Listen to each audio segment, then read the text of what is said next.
All right. So again, this is presented by Stark Financial Group, the entity that I created to help educate people about becoming free. This is about the maxims of equity. The first thing that we have to talk. Well, I'm going to go to a different screen quick. The first thing that we have to talk about is this. If I can get to it. These are the notes that I created from a call that I had with a lawyer out of Oregon. And he wanted to, I had some questions for him, and he wanted to lay out some things for me before we got into the actual questions, so that he made sure that I understand the groundwork of everything that we're trying to do here. So basically the law, there's two kinds of law. There are only two kinds of law. There are no other laws than this. Okay. So you have God's law and you have the Babylonian law. Okay. God's law deals in gold and silver. God's law is trust law. There is no other trust law other than God's law. It is described in the first 5 books of the Bible, which I'll get into. It is the common law. In order for you to be prosecuted under God's law, there has to be an injured party. It is the law of the land. It is flesh and bone, flesh and blood. It has equitable maxims. Okay. The beneficiary and the owner of the title is seen, but it does not see the volunteer or what we would call the trustee. Okay. Title equals birth certificate equals beneficial owner. Notified trustee of title. Okay. So that would basically be your court of chancery or your court of equity, is that, you have to notify them that you are the owner of the equitable title called your all caps name. Okay. If you haven't done that, I'll explain how you do it. But if you haven't done that, nothing else that you do matters, because that is the basis of everything that we do. So the Babylonian law, the money is fiat, which is just fake money. It doesn't mean anything. It is, all the statutes are because of the statute in Daniel, which I'm going to show you that in a second. Okay. It's the brazen gilded statue. It's political law, victimless crimes. It's voluntary. All laws is every statutory law is not criminal. It is voluntary. Okay. It's the law of the sea, corporate fiction. It doesn't use maxims. It uses parodies. If you don't know what some of this stuff means, you're going to have to look it up in Black's Law. Okay. It sees the volunteer or the holder of the title. That would be the trustee. So that's why when you go get a bank account, it's always a grantor bank account. It's not a beneficiary account, because until you prove that you're a beneficiary, the law doesn't see you at all. Okay. It does not see the beneficiary. Title equals birth certificate equals lost at sea. Okay. You are the trustee of the title. And then words to live by. These are things that that work, that have been used by people in court. Okay. I am here in special appearance, sui juris in proprietor persona, which means I am here in my own body and my own legal mind. The second one, I am no enemy or friend of an enemy of the state. Okay. So the two things in trading with the enemy that they say that makes you the jurisdiction over you is that A, you're an enemy of the state, and B, that you're a surety of a corporate fiction. So when you go into court, if you say I am no enemy or friend of enemy of the state, and I am no surety of a corporate fiction, they will dismiss everything. It is impossible to require an impossibility. If you get up in front of the judge and the judge says, hey, I'm going to sentence you to have to pay a fine of $100. When can you pay that? All you do is you say, that's impossible. I can't do that. And he can't make you. You have to word. This is what I've been trying to stress to everybody, is you have to word everything 100% correctly. Okay. And then God's law is trust law, and equity is the guidelines. So, understanding all this stuff is how you understand the guidelines of equity. All right. So I'm going to go back to, all right. So here's the first thing that speaks about the creation of the trust. Okay. The trust that we're speaking about, the only trust that matters is the trust of God. Okay. You know that on all the old money that was created from this country, it says right on there, "In God we trust." Okay. This is speaking about the trust of God, right? So here is Genesis chapter 1. In the beginning, God created the heaven and the earth. So that makes God the grantor. Okay. The trust is that everything that he created, he entrusted to us. Okay. So this is Genesis.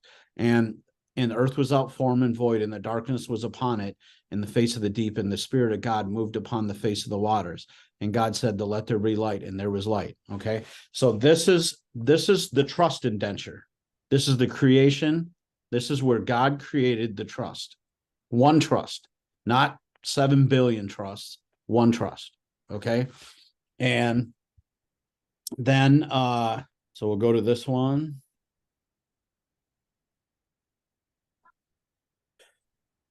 So now we're going to talk about the trustees. So I think everybody can agree that the first man or person that God created was Adam. And for the purposes of everything, if you really dig into it, his name wasn't Adam, it was Adamu. Okay. And it was in South Africa. And here is apart from Genesis. Okay. And Adam gave the names to all the cattle and the fowl of the air and every beast of the field. And for Adam, there was not found any help mate for him. Okay. So Adam is the first trustee, and he's the trustee because he was entrusted to name everything. Okay. So that's exactly what our trustees do. When they create our birth certificate, they name us, our corporate fiction. Okay. So that's in the Bible where it talks about your trustee.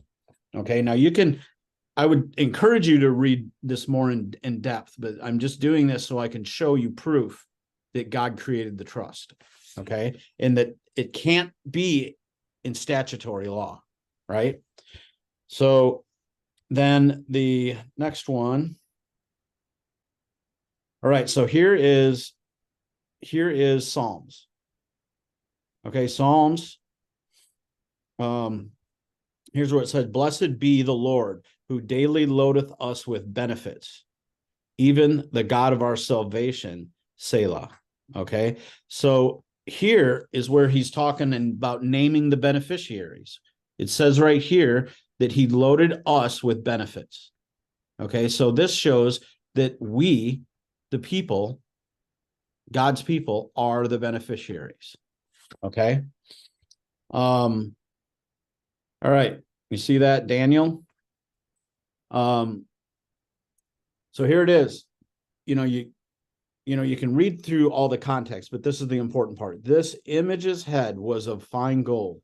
His breast and his arms were of silver, and his bellies and thighs were of brass. His legs of iron, and his feet were in clay. Thou sawest till that the stone was cut out without hands, which smote the image upon his feet that were of iron and clay, and break them into pieces." This is talking about when God will destroy Babylon. Okay. And this is in Daniel. So this here is talking about statutory law, and it's talking about how God is going to destroy it. This is where we're at right now. I believe we're within the next 2 weeks, we will see everything as we know it in maritime and statutory law destroyed. And so then the last thing, and this came from another member, and I'm just going to read it to you because it's got a lot of important stuff in it. All right, so this is where it talks about the trust. Okay. So Second Corinthians chapter 3, if you're going to read it, read through the whole thing. And there's just a few points here. So it's talking about the epistles and the letters of commendation. This is where basically it's talking about the trustees, right? The trustees are writing these letters to the church, and it's for our benefit. Okay. Epistle written in our hearts, known to read of all men, for so much as ye manifestly declared to the epistle of the Christ ministered to us. So the most important trustee we will and ever have had is Jesus Christ. Okay. So Christ ministered to us, written not in ink, but in the spirit of the living God, which is talking about the trust indenture, not in tables of stone, but in flesh, in tables of the heart. We're talking about how God put in our hearts how he wants this to be done. That's why in your heart what is good and what is bad. And such trust, even says trust in it, as such trust have we through Christ to Godward. Not that we are sufficient of ourselves, but think of anything as of ourselves, but as sufficiency of God. In other words, it's important to put the agenda of the trust forward, okay, so that the people or the beneficiaries, which is us, benefit from it. But there are times when we are trustees, right? So when we are acting in trust of another person's benefit, we have to act the way that God wants us to, and that's what this is talking about. But if the ministration of death written and engraven in stones was glorious, so that the children of Israel could not steadfastly behold the face of Moses for the glory of his countenance, which glory has been done away, how shall not the ministration of the Spirit be rather glorious? So now we're going to go into the second part of this.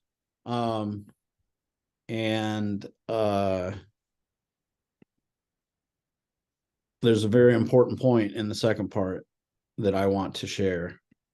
Yeah. All right. So, come on. So it goes down in here, and where it caught my attention here is when it's talking about the veil, right? Okay, and not the Moses which put a veil over his face, that the children of Israel could not satisfy the look till the end of which is abolished. Okay, so basically it's saying that we are the beneficiaries, and there's things that are going to be kept from us for the reasons because that God didn't want us to see the end, so that we could live a more pure life. Okay. But the minds were blinded, for until the day remaineth of the same veil untaken away in the reading of the Old Testament, which the veil is done away in Christ. So basically it's saying Christ is the trustee that reveals everything to you. Okay. But even unto this day, when Moses has read the veil upon their heart, okay, remember I was telling you about that God wrote the indenture in our hearts, right?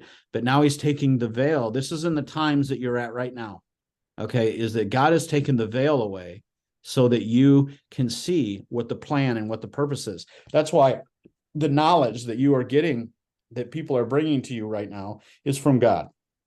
Okay. Now the Lord is the Spirit, and where the Spirit of the Lord is, there is liberty. Okay. You hear this all throughout, that there's one big trust that was created by God, and then there's several what they call special trusts. Okay. So the U.S. Constitution is a special trust. The Social Security Act is a special trust. The Cesta KV Act is a special trust. So those are all trusts set up within the main trust, which is from God, right? So, but we all, with open face, beholding in the glass of the glory of the Lord, are changed into the same image from glory to glory, even as by the Spirit of the Lord. Okay. And so this is where he purifies us through this trust.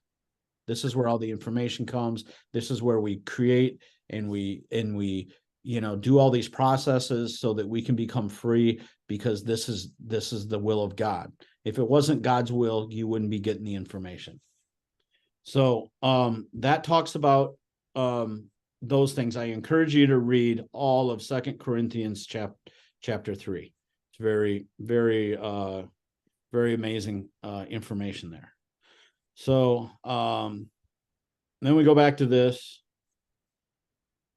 So now having heard that, and understanding what's going on here, you can see that this is the statute. The statute is the statute, okay, of all the laws. In statutory law, there is a title holder or a volunteer. That's why voluntary law applies to you, is because you're the volunteer. You're the one that holds the birth certificate, because you have never told anybody that you are the beneficiary. And because you haven't told anyone, nobody knows that you are the beneficiary. So that's what puts you in maritime law. Okay, so until you do this, so I'm going to go to a story, right? And this is the story that was shared to me by the individual that I spoke with the other night. And the story is this: he was like, oh yeah, my grandmother, every year she used to send me a Tonka truck, and I would get that Tonka truck and I would put it in the back, and I would drive it around the yard, and I would, like have all kinds of fun with this. And I'd go inside, and my mother would tell me, hey, you need to write your grandmother a letter and thank her for that truck. So I sat down and wrote, oh, Grandma, thank you so much for this truck. I put 1,000,000 miles on it. It's so beautiful and amazing, and so on. So essentially, until that letter was sent and received by grandmother, she didn't even know that he got it.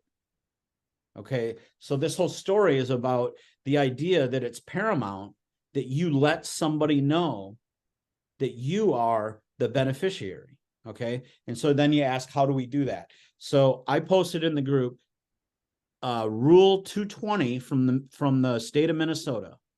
Okay, read that.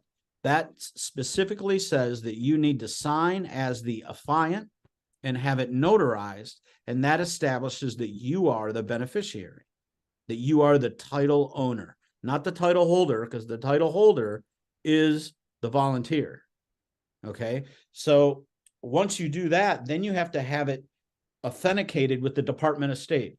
Once you send the title to get authenticated with the Department of State with your affiant signature attached to it, that's what creates you letting the government know that you are the beneficial owner of that birth certificate. You are the title owner. Okay.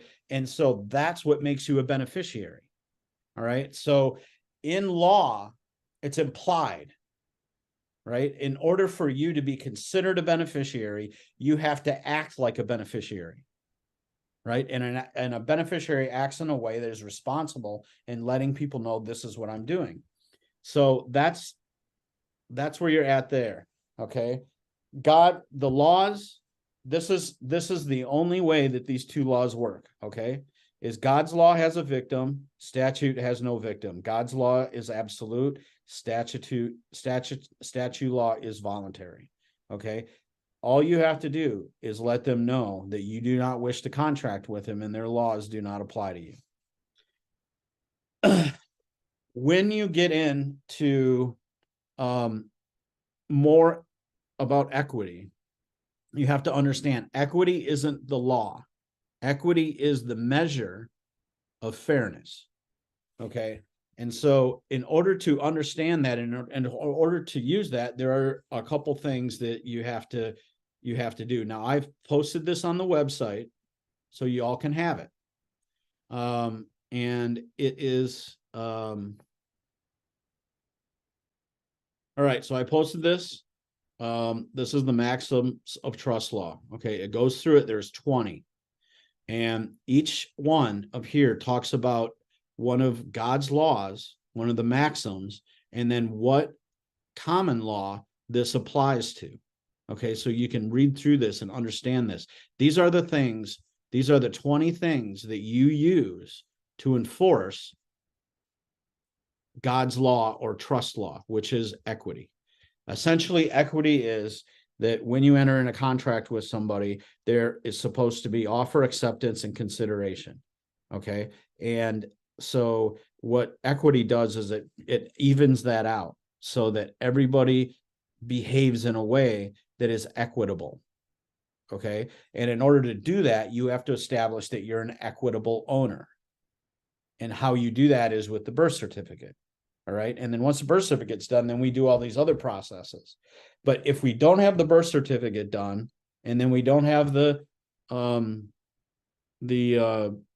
passport updated, and then don't have the SS5, those are the 3 things that you need to do to be considered the beneficiary. Okay. Nothing else that you do after that matters until you do those 3 things. Okay. And this is the things that I'm trying to, teach y'all. So this is on the website. You can find this. Go ahead and download it and print it and read it out. Read it over. These are the maxims. Okay. And then go ahead.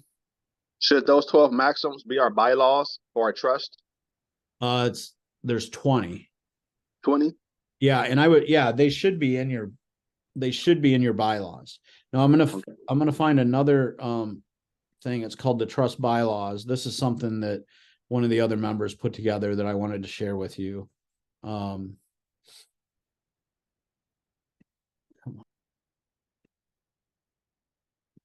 right. So declaration, a notice of spiritual bylaws. I hereby declare that the Holy Bible is the bylaws of the ecclesiastic. I can't say that word, but you know what it is. Living trust, and the Bible will be used as a reference for bylaws. And then it goes through these different things that you need, and somehow I would incorporate these things into your trust. Okay, your foreign trust. So is this also on the website? No, I just got this. I'll put this on the. Actually, I'm gonna put it in here. I'm gonna put in the group chat. I'm going to put both these in the group chat. So okay. Give me a second here.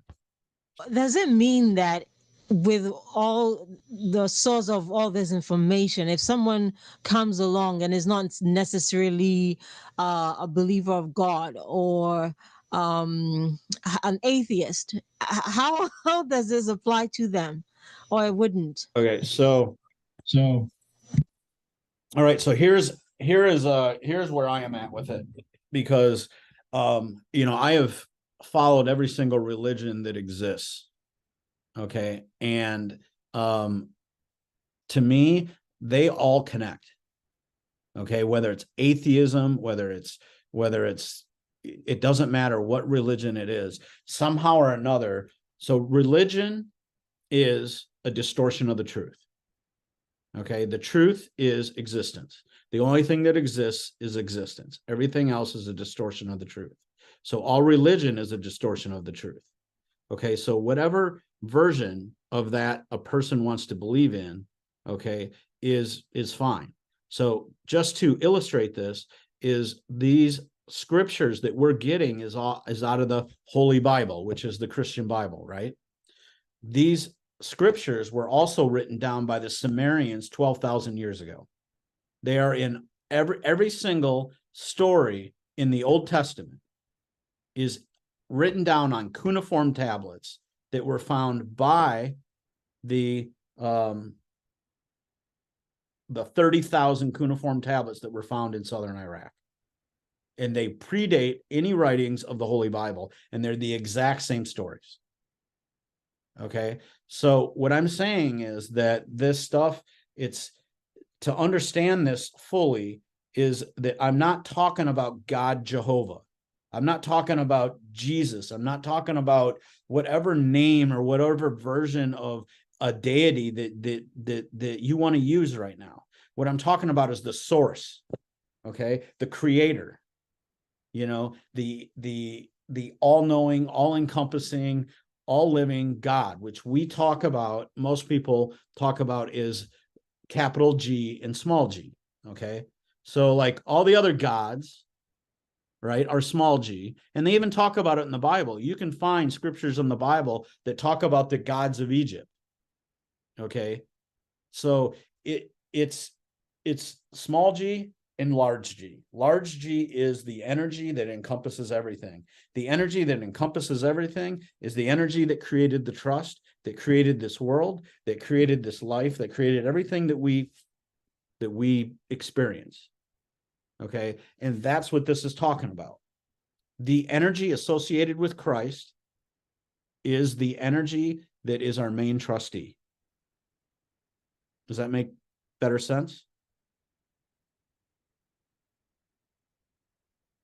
Okay. Yes. I apologize. Yes, it does. Yeah.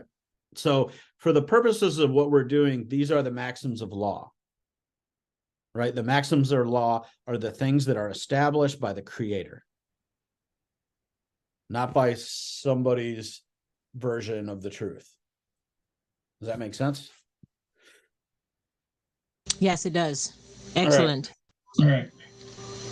So, yeah, let me finish with this thing. All right. So now that we have copies of the maxims, and now that we have copies of some bylaws, understand that this all goes back to Suits and Chancery by Henry Gibson.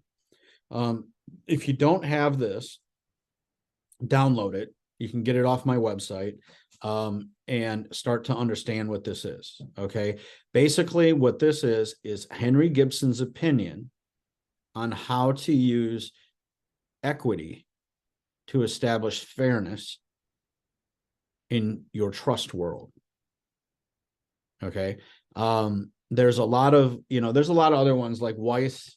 There's another one called Weiss's Trustee Handbook. There's a lot of different things you can read. This thing here is going to give you all the information. This is more like a catalog.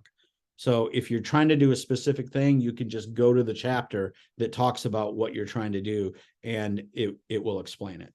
So this is, I love this. This is in Wyoming, right? This is the federal court in Wyoming. In the state of Wyoming, they still have what's called a chancery court. Now, back in, like pre-Civil War days and whatever, all courts were courts of chancery. There only was courts of equity. There wasn't any other kind of court. And so in some states, they still have this. Now, they have to have it everywhere. They just don't tell you. Probate court is a court of chancery. Okay. Sometimes it's the same court as a statutory court. You just have it moved to a court of equity. And when you go to a court of equity, there's a different set of rules that they have to go by. But if you can go to like Delaware or Massachusetts or Wyoming or any of the other state, Georgia has one, any of the other states that actually have a chancery court with a chancery judge, it's not a judge, he's a chancellor or she. Okay. And in chancery, their job is not to rule. Okay. Because you're a sovereign. So you have authority over them.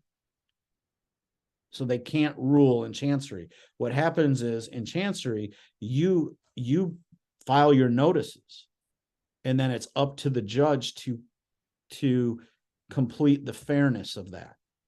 Use the equity as a guideline of how that agreement or how that contract is to be handled. So this is the Wyoming one. It's still in effect, which is interesting. The Wyoming one you can only use if you actually are doing business in Wyoming. So here's the end of it. It's not legal advice. I'm not, this is intended to be informational purposes only for you to use how you need to use it. Okay. So now I'll open it up to questions. Anybody that has any questions, I would love to hear them.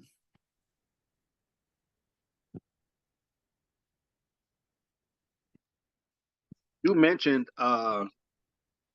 you say in 2 weeks that all the things in statutory and maritime is going to be wiped out or something. What events are we waiting for it to I don't really know, right? I just know that like the energy I'm feeling right now is a bit odd. And I know that according to the book of Daniel, that this stone is going to come in and crush everything. I don't really think that that's literal. Okay, there's not going to be like some kind of event that crushes everything. But I think through the Federal Reserve and what it's going to be known as the U.S. Treasury, they're going to try and pull the wool over our eyes again, and they're going to create Treasury notes, and they're going to do an online Bitcoin that is through the U.S. Treasury. The Fed now. Yeah, and it is now, right? They just call it Federal Reserve notes, but Right. from what I've been seeing, they've been like they got like all these tarps over the front of the Federal Reserve buildings, and they're like changing shit on them and whatever. I think that they're going to be like, oh yeah, we got rid of the Fed. The Treasury now runs the money. And then they're going to take your fiat away, and they're going to issue Federal Reserve notes. My understanding is that anybody that has money in a bank, you're going to get 50% of what you got in there.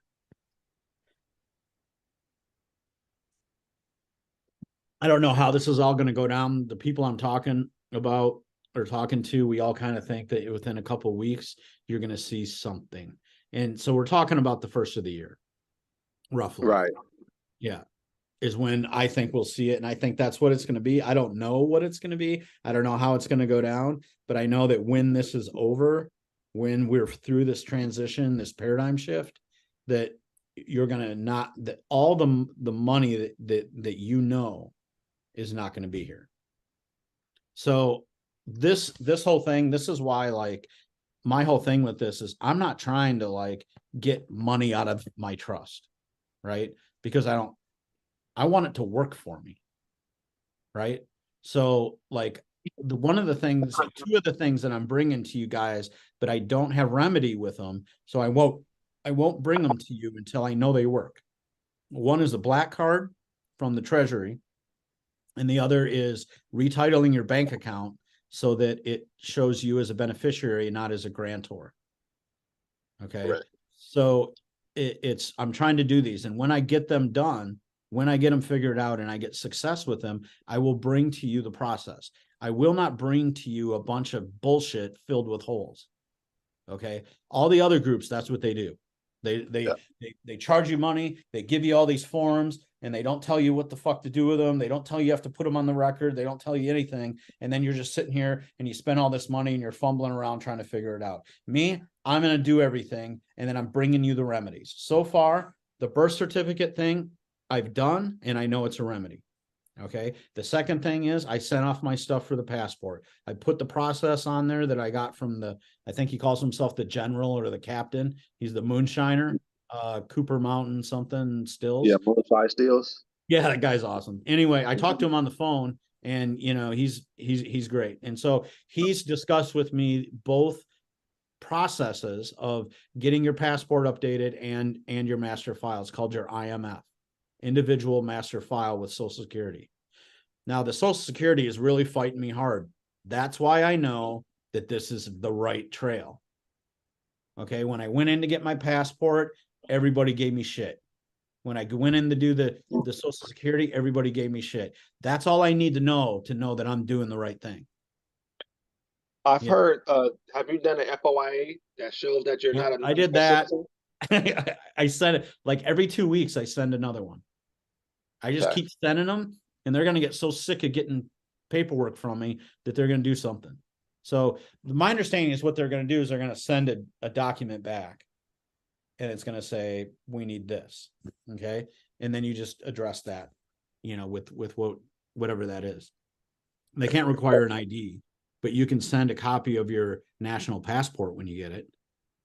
Yeah, my question is for a lot of these different things is the fact that I'm naturalized, and it seems as if my birth certificate may not be able to use. So me and another member here, it's Evera Tribe. She's in here. We're talking about this. Yep. There's another woman that's in our group. Her name is Diane. and Diane is from Venezuela. Okay, so I told her that you were having some questions about this stuff, and so I encourage you to get a hold of Diane from the group and schedule a time to speak with her. So both those two people, the person in this group and Diane, are from other countries just like you, and they can give you better advice on how to do it. I don't I've encourage anybody to take advice from people to do processes that they haven't done.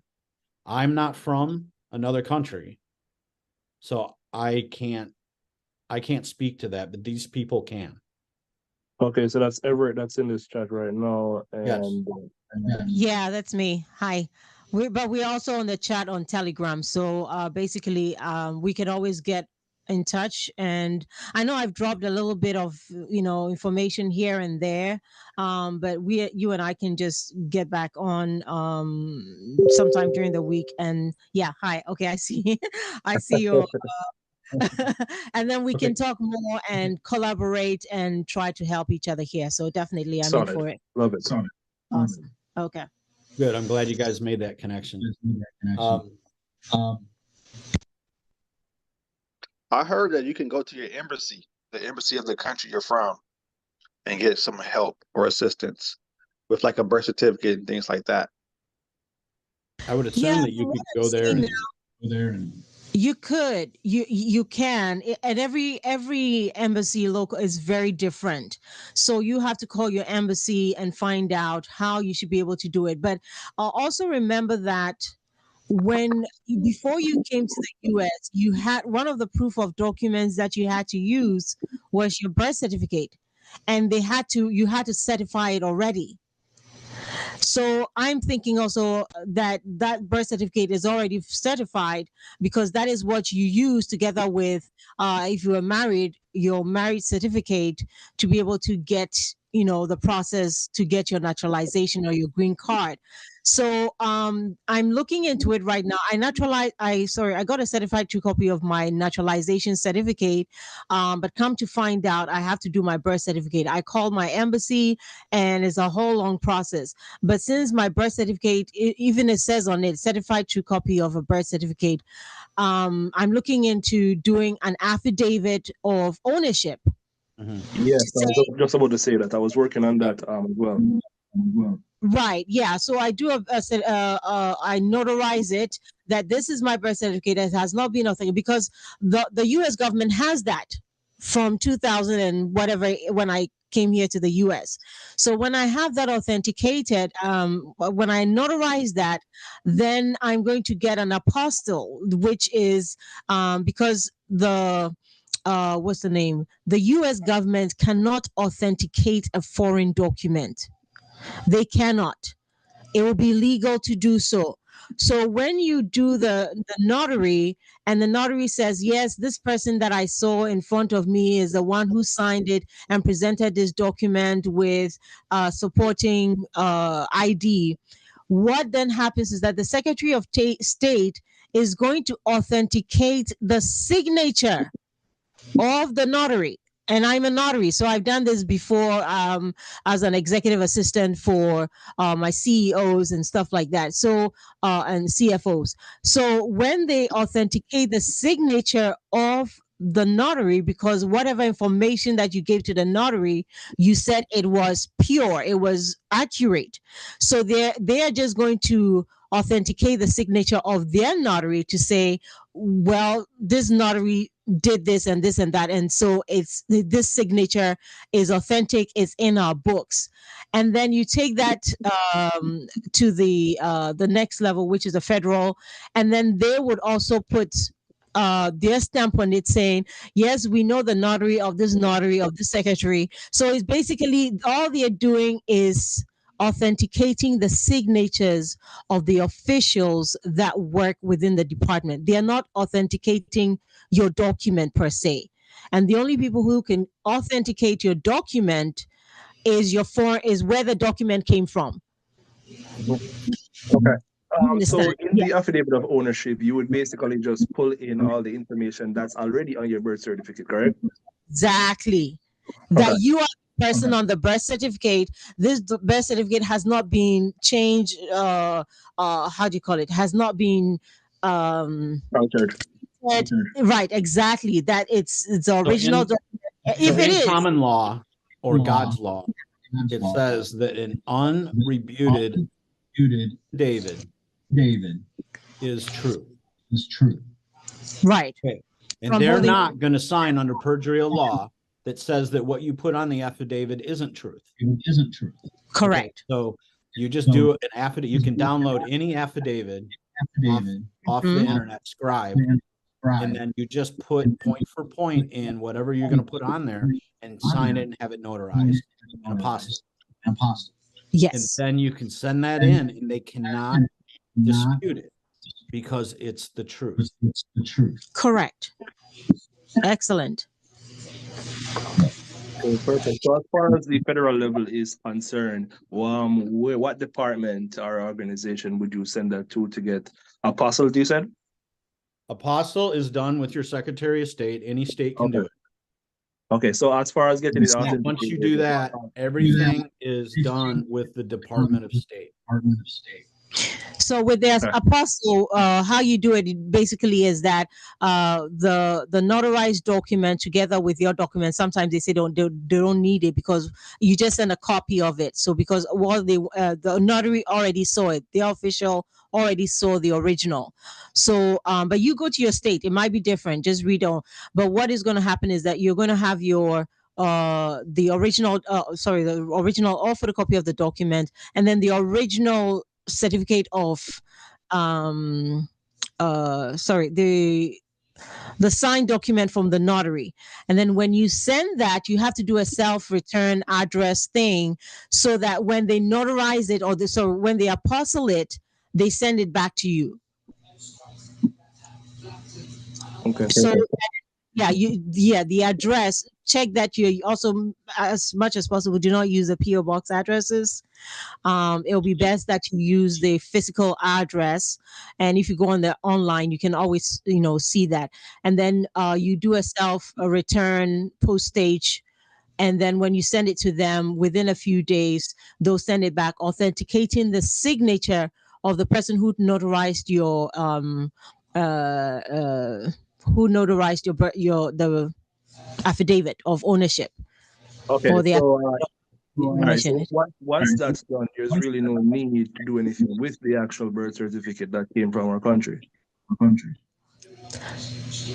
Well, after that, you would want to, I guess you'd want with that letter. Yes, you don't have to do anything with that birth certificate per se, but like the next step would have to be that you are recording it.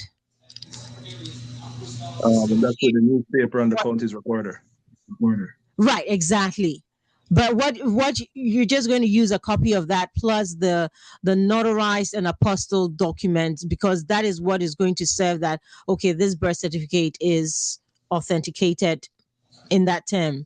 All right. So as far as the passport, once we get that recorded, we get a certified copy from the county's recorder, and that goes with the passport DS11 with the explanation letter, and then that gets sent off. That's kind of the process, right? What was that with the say that again? DS11.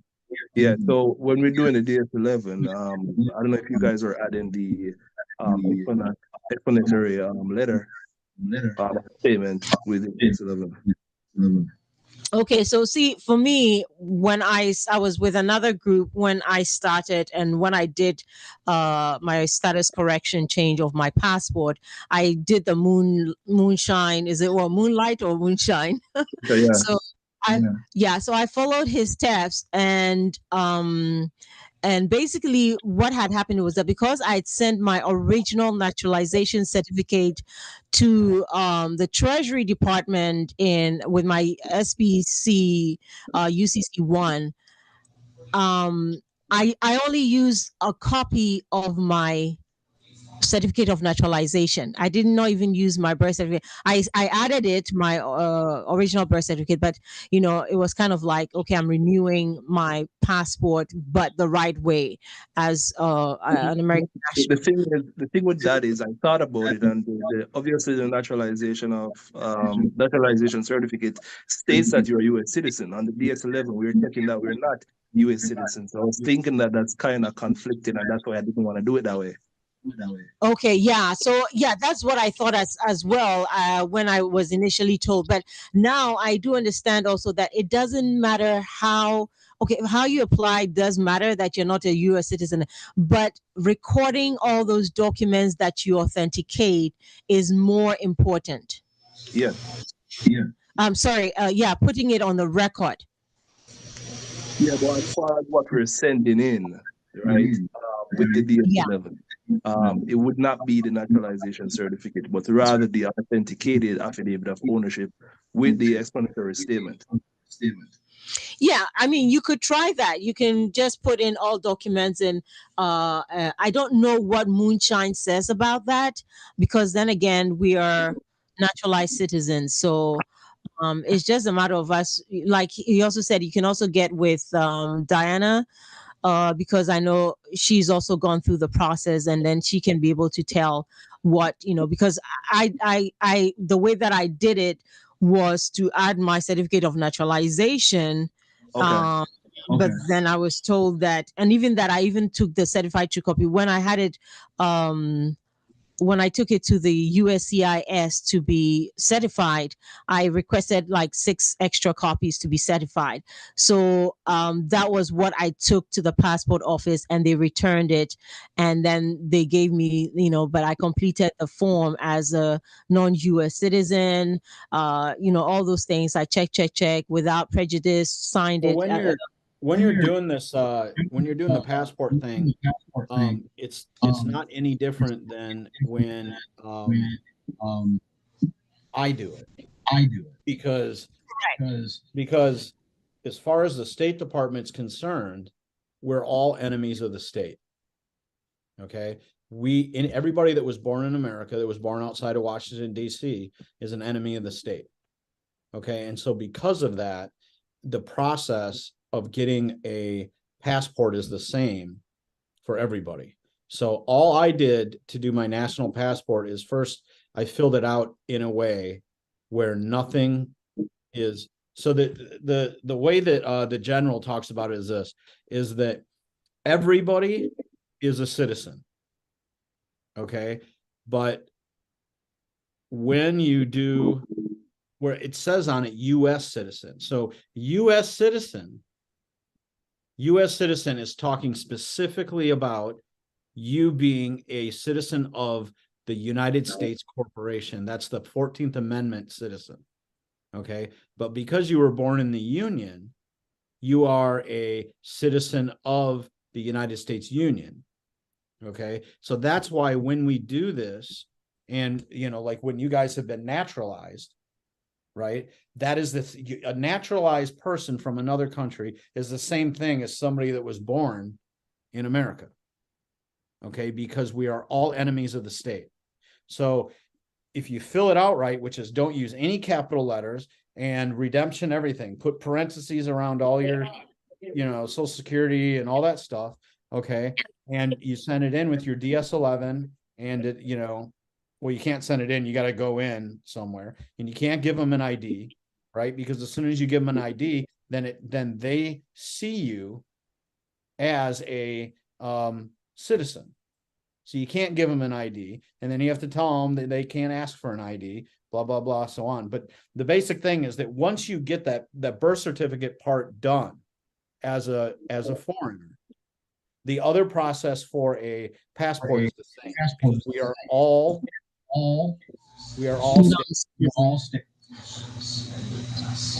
Correct.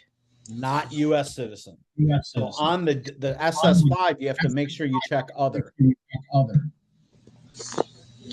Right? But you can't do that until you get a national passport, because they need a copy of your national passport in order to process your SS5. Does that make sense? Yeah, it does. But are you saying with your passport you had to go there physically on your appointment day, or because I sent it in through the post office, so I They wouldn't wasn't let me. I sent it in twice. They sent it back and they said, you have to go in front of somebody. Yikes. Right? And so then I went to the courthouse because in my county, the courthouse doesn't. I went in the courthouse and they did everything. And then they're like, we need an ID. I said, no, you don't. According to federal law, you have to take the application and you cannot require an ID. The reason why they require an ID is that they're trying to rope you into admitting that you are a U.S. citizen. Oh, okay. So Okay. if you produce anything as an ID with your all caps name, you screwed yourself. Okay. Cannot produce any identification that has your all caps name on. They're like, oh, don't you have an insurance ID card that has your all caps name on it? Okay, don't do any of that stuff. Tell them that they can't. You know, it says right on there on the general's website that they by law can't deny. They can't not take the application. But then what documents do you use that doesn't have, because my birth certificate is all caps for my Right, but it's not a picture ID, so it's not saying you're the birth certificate. It's saying that you are the owner of the birth certificate. Hey, I don't know if this could work, but I saw someone doing it. I don't know how legit it is, but they created a affidavit of identity or identification where they create this affidavit. They put a picture in, they put their signature across the picture, and they even had a barcode which linked to their UCC filing. I don't know if something like that could work as far as identification. No, those aren't acceptable identification. They need a state ID or they need a passport. But if you're trying to apply for a lost passport, you can't give them a passport. Yeah. Right. Yeah, So yeah. right. So they made me sign an affidavit and then I rescinded it. So I sent the affidavit back with rescission across it. And then I explained to her that they don't have the right to create any bonds or securities in my name because I'm the sole beneficial owner of my all caps name. And then I set UCC 1 and UCC 3 and all that stuff. So that's what they did. Now, once I get the passport, then I can use that national passport as ID because that establishes that I am not my corporate fiction. So then you can go do the SS5 in person with the passport. Okay. Did you get the 5-star passport? Does the stars matter? Yeah, it's 4 or 5. 4 or 5 means do not detain. Okay. I think. Sorry. So if you don't get it the first time, then go get your social security corrected. Like even if you have a 3-star or 2-star, right? Then you can, after you get your social security corrected, then you can go back and reapply. And it's always important to get the card, also the passport card, because for me that's what I use now, and I don't even use my driver's license. Yeah, I rescinded all my driver's license. Okay.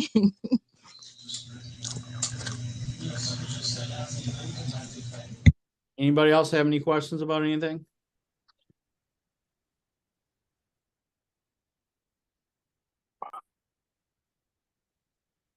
Okay, well, I thank everybody for coming. And again, you can email me or telegram me any questions that you may have. I hope that my plans with this was to shed some light with you guys on how exactly why this process works and what we have to do to do this correctly. Okay. All right. Thank you for coming, and we'll all talk soon. Solid. Thank you. Have a great day. Thank you.